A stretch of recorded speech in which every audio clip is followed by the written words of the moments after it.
যে কোনো অসুস্থতা থাকলে সূরা ফাতিহা পড়বেন।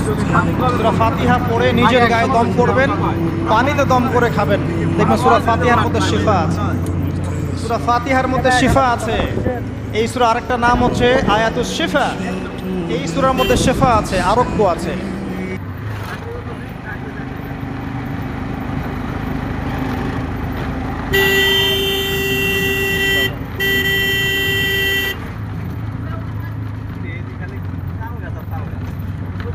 তাল গাছ আর খেজুর গাছ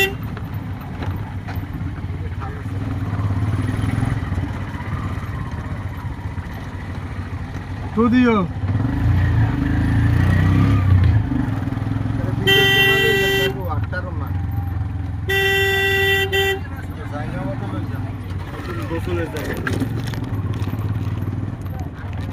এই যে সামনে পুকুর আছে।